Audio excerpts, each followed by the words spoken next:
Hello and welcome to IGNOU BAPSH।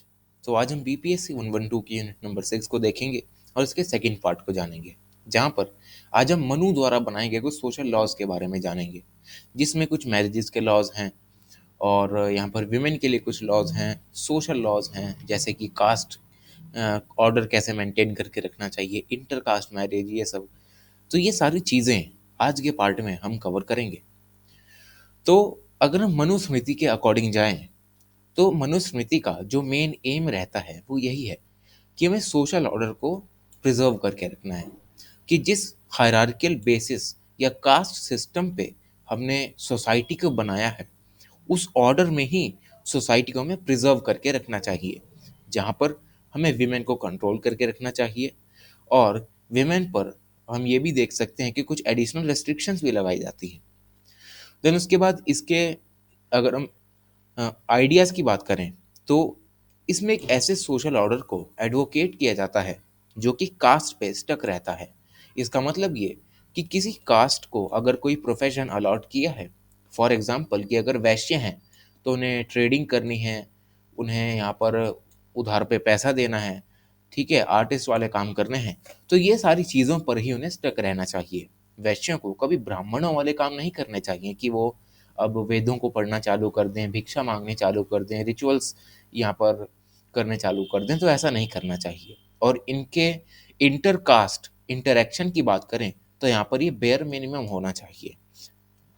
उसके बाद यहाँ पर कुछ रेस्ट्रिक्टेड मैरिजेस के भी बारे में हमें बताया गया है कि डिफरेंट कास्ट के बीच में हमें मैरिज नहीं करनी चाहिए, सेम कास्ट मैरिज होनी चाहिए, ठीक है। साथ ही साथ हमें यहाँ पर ये भी बताया जाता है कि विमेन पर ज़्यादा रेस्ट्रिक्शंस हैं।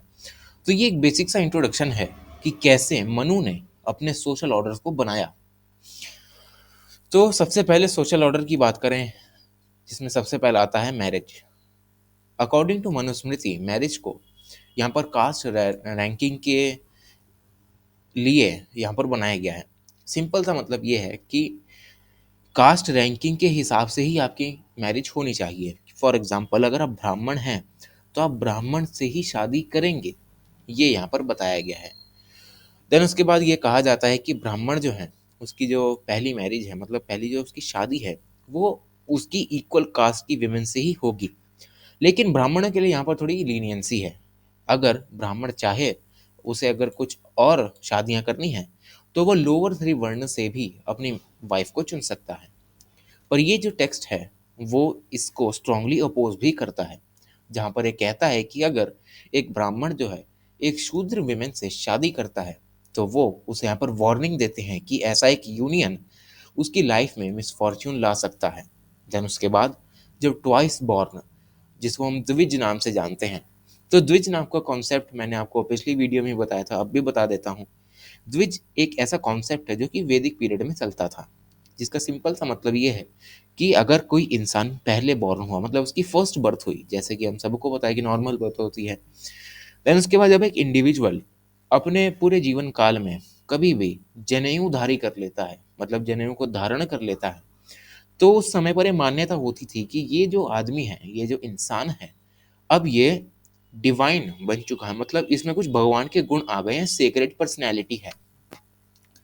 तो ये भी एक तरीके से हम ये कह सकते हैं कि ट्वाइस बॉर्न लोगों को भी यहाँ पर हिदायत दी जाती है कि वो कभी भी शूद्र कास्ट की विमेन से शादी ना करें, क्योंकि ऐसा यूनियन उनकी फैमिली को डिग्रेड कर सकता है और जो चिल्ड्रन उनसे आएंगे वो भी यहाँ पर शूद्र की स्टेट में ही माने जाएंगे। ये सब मनु कहते हैं।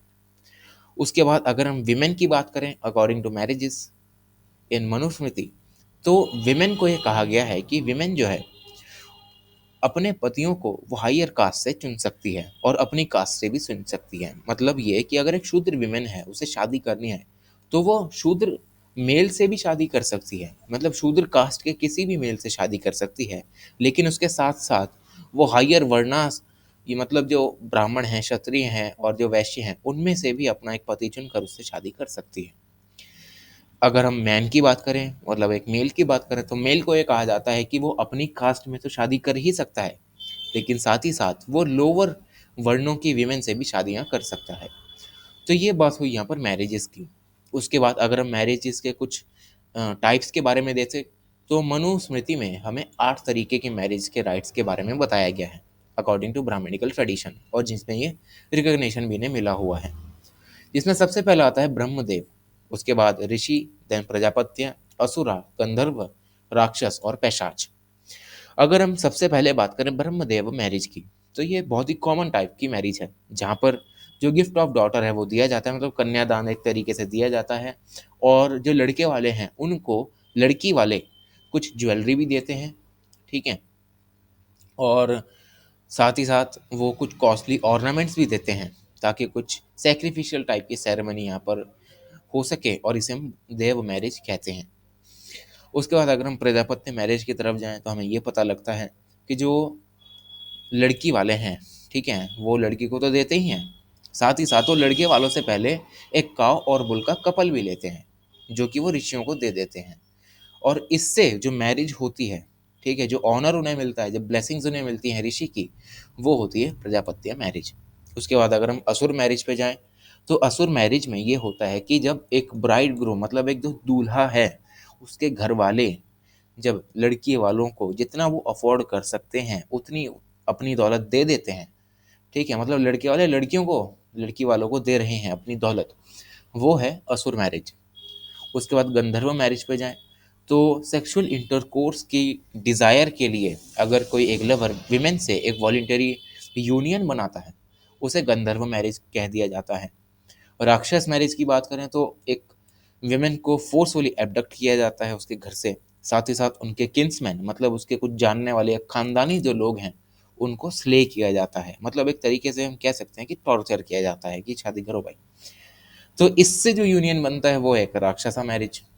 देन उसके बाद पैशाच मैरिज पे जाएं, तो पैशाच मैरिज में एक विमेन का स्टेल्थी तरीके से यहाँ पर सेडक्शन किया जाता है, ठीक है, उसको इंटॉक्सिकेट किया जाता है, उसको एक नशे की हालत में लाया जाता है और उसे डिसोरिएंट कर दिया जाता है, जिससे कि उसे कुछ सुध बुद्धि ना रहे। और इस तरीके के सिंफुल वे में एक यूनियन बनाने को, एक ऐसे विवाह रचाने को पैशाच मैरिज कहा जाता है। तो ये है पूरी मैरिजेस का टाइप। अगर हम अप्रूवल्स की बात करें तो फर्स्ट 6 मेथड जो हैं, मतलब ब्रह्मदेव से लेके गंधर्व मैरिज तक की जो सारी टाइप के मैरिजेस हैं, वो ब्राह्मणों के लिए अप्रूव्ड है, मतलब ब्राह्मण इन सभी मैरिजेस से अपनी मैरिज कर सकते हैं। देन उसके बाद जो लास्ट 4 हैं, ठीक है, जैसे कि असुर, गंधर्व, राक्षस और पैशाच, ये सारी क्षत्रिय के लिए भी वैलिड हैं, और लास्ट 4 ही एक्सेप्ट राक्षस मैरिज यहाँ पर वैश्य और शूद्रों के लिए भी अप्रूव्ड है। तो इससे हम ये देख सकते हैं कि जो मैरिज है उसमें एक तरीके से ऐसा पोर्ट्रे करने की कोशिश कर रहे हैं ये मनुस्मृति वाले, कि जो मेल है, ठीक है, हायर कास्ट का मेल वो हमेशा सुपीरियर पोजीशन पर रहेगा, ठीक है।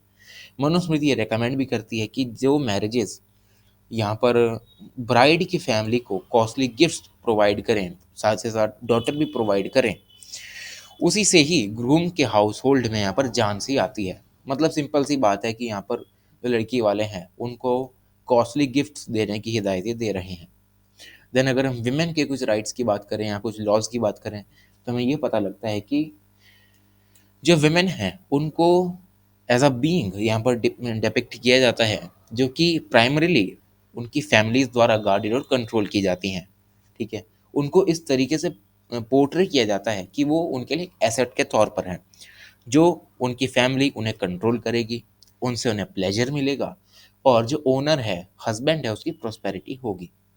अगर मनुस्मृति की बात करें तो मनुस्मृति में कुछ विमेन के लिए ड्यूटीज भी प्रेस्क्राइब करके बताई गई हैं, जहाँ पर यह कहा जाता है कि मनुस्मृति में कि जो हस्बैंड है, ठीक है, उसे वाइफ से प्लेजर मिलना चाहिए, ठीक है, और किस वे में मिलना चाहिए ये सब आप जानते हैं। तो मनुस्मृति में विमेन को एक कहा जाता है, उनके लिए ड्यूटी है कि वो उन्हें इस तरीके से अपने आप को बचपन से ही यहाँ पर ट्रेन करना चाहिए कि उनसे अच्छे से अच्छा प्लेजर उनके हस्बैंड को मिल सके, जो कि उसे ओन करता है। जहाँ पर एक कहा जाता है कि जो चाइल्डहुड में एक जो फीमेल है वो अपने फादर की सब्जेक्ट बनती है, यूथ में अपने हस्बैंड की सब्जेक्ट बनती है, और जब उसका हस्बैंड मर जाता है तो अपने पुत्रों की वो यहाँ पर सब्जेक्ट बनती है। मतलब इससे हम ये देख सकते हैं कि विमेन कभी भी इंडिपेंडेंट नहीं रह सकती, यहाँ पर लॉज ऑफ वन ये कहते हैं। उसके बाद ये भी मनु कहते हैं कि एक वुमेन को हमेशा चीयरफुल रहना चाहिए, उसे क्लेवर होना चाहिए, उसे चतुर होना चाहिए, जिससे कि जो भी उसके हाउस होल्ड अफेयर्स हैं वो उसे अच्छे से मैनेज कर सके। उसे बर्तन अच्छे से साफ करने चाहिए और जो भी उसका एक्सपेंडिचर है उसको उसे इकोनॉमिकल रखना चाहिए, मतलब किफ़ायती रखना चाहिए। एक विमेन को यहाँ पर कहा जाता है कि एक वैल्यूएबल प्रॉपर्टी की तरह ट्रीट तो करना ही चाहिए, पर ये जो टेक्स्ट है उससे कहीं ज़्यादा बियॉन्ड भी जाता है। ठीक है, जैसे मैंने ऊपर भी बात की कि उसे अपने आप को इस तरीके से कल्टीवेट भी करना चाहिए कि उससे से ज़्यादा प्लेजर उसका जो मालिक है वो ले सके। इसीलिए इसको विमेन का धर्म बताया गया है। और जो फोरमोस्ट ड्यूटी है मैरिड विमेन की वो यही है कि उसे हमेशा अपने हस्बैंड के लिए अनकंडीशनली लॉयल रहना होता है। हमेशा वो लॉयल रहेगी। अगर उसका हस्बैंड किसी गलत बात पे उसका साथ मांग रहा है तब भी वो साथ देगी, सही बात पे मांग रहा है वो तब भी साथ देगी। तो ये सारी चीज़ें हमें मनुस्मृति में बताई जाती हैं।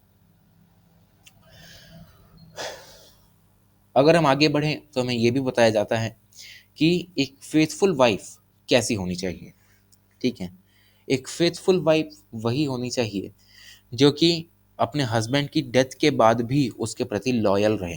ठीक है, उसको कोई भी ऐसी क्षति ना पहुंचाए जिससे कि उसकी समाज में कोई यहाँ पर किरकिरी हो या उसकी कोई बेइज्जती सी हो। ठीक है, उसे ऐसे कोई भी काम नहीं करने चाहिए जो कि उसके हस्बैंड के लिए ठीक ना हो। और even after the death of her husband उसे हमेशा रीमैरी भी नहीं करना चाहिए। उसे अपनी चेस्टिटी को मेंटेन करके रखना चाहिए कि मतलब ये है कि उसके एक ही इंसान के साथ संबंध हैं, उसे दूसरे इंसानों का संबंध नहीं बनाना चाहिए। तो इससे हम ये जान सकते हैं कि रिजिडिटी के मामले में विमेन पर स्पेशली मनुस्मृति जो है वो बहुत ही ज़्यादा यहाँ पर थोड़ी रिग्रेसिव तरीके से बातें करती है। देन उसके बाद हमने पिछले पार्ट में भी ये चीज़ें देखी थी कि जो विमेन पर कंट्रोल की बातें हुई वो सभी कास्ट पर लागू होती हैं। ठीक है, कि भले ही हमने सभी इंसानों को वर्णों के नाम पर बांट दिया हो, ठीक है, कि ये ब्राह्मण है, ये क्षत्रिय है, ये वैश्य है, ये शूद्र है, लेकिन चारों में एक चीज़ बड़ी कॉमन थी कि ये चारों कास्ट के लोग अपनी विमेन पर इक्वल कंट्रोल रखते थे। ठीक है, कोई भी इसमें अनइक्वालिटी नहीं आई, इक्वालिटी ही रही। मनु यहाँ पर ये कहते हैं कि जो एक इंसान है, जो मेल है, उसे अपनी जो वाइफ है अगर उसे कंट्रोल करना है तो इसे कंप्लीटली गार्ड करके नहीं रखना चाहिए ड्यू टू फोर्स, कि मतलब उसे मार रहा है और वो उसे किसी ना किसी तरीके की प्रताड़ित कर रहा है, तो ऐसे उसे कंट्रोल नहीं करना चाहिए। बल्कि मनु ये कहते हैं कि अगर आपको एक विमेन को कंट्रोल करके रखना है तो उसे कुछ ना कुछ रिस्पॉन्सिबिलिटी दे दो। जैसे कि अगर कोई मैन जो है, मतलब जो मेल है, वो कमा रहा है, उसके वेल्थ का कलेक्शन करो। ठीक है, साथ ही साथ उसके जो एक्सपेंडिचर्स हो रहे हैं उस पर ध्यान दो। हर चीज़ों को, जो भी घर की चीज़ें हैं उसको साफ सुथरा रखो। रिलीजियस ड्यूटीज़ में भाग लो, साथ ही साथ उसके लिए खाना बनाओ और अपने जो हाउस होल्ड यूटेंसिल्स हैं उनको भी साफ करो।